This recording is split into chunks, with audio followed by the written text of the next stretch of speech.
ka na ba sa ingay at gulo ng iyong mga klase at hindi ka na nakafocus sa mga lessons gawain? So don't worry, cause I got you.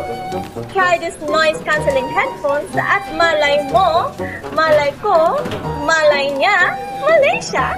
Ito na yung sagot sa iyong mga problema. Hala, paano? This is I! At sa araw na ito, ating aalamin kung paano nga ba naggagawa ng noise-canceling headphones na patahimikin ang napakaingay na lugar, kagaya nito. Take note, it's not magic, it's physics. But first, let us remember that sound travel in waves.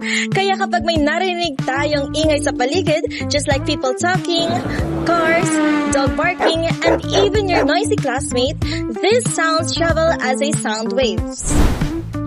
Inside your headphones, there are tiny microphones that detect those incoming sound waves.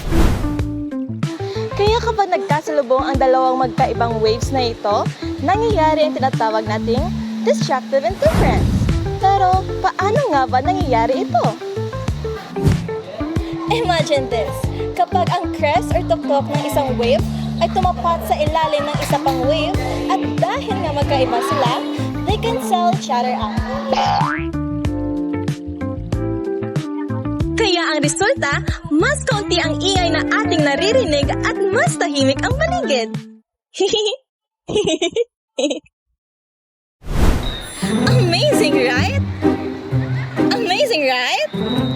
Simple lamang ang konsepto na ito, pero napakagaling ng aplikasyon ng siyensya at pisika sa ating pang-araw-araw na pamumuhay. Kapag nag-jogging ka sa parke o tabi ng kalsada, maraming distracting sounds, tulad na lang ng mga sasakyan at ingay ng mga tao. Ngunit dahil sa noise-canceling headphones, there will be less distraction, more focus, and better workout experience. Sa online classes naman, minsan hindi natin naiiwasan na maingay ang ating paligid.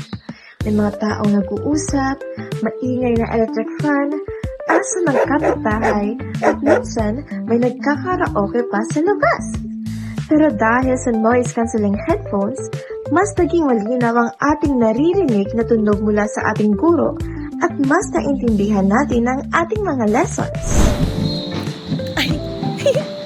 Dahil sa konsepto ng wave interference, particular na ang destructive interference, naging posible ang noise-canceling technology na meron tayo ngayon sa modernong panahon.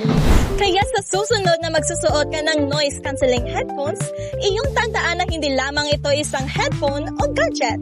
Isa itong produkto ng science, technology at physics na mas nakakatulong sa atin para tayo ay magkaroon ng mas maginhawa, mas tahimik at mas focus na buhay. And once again, this is I!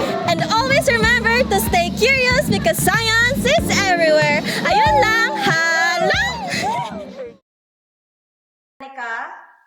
Anika, Miss Oliveros.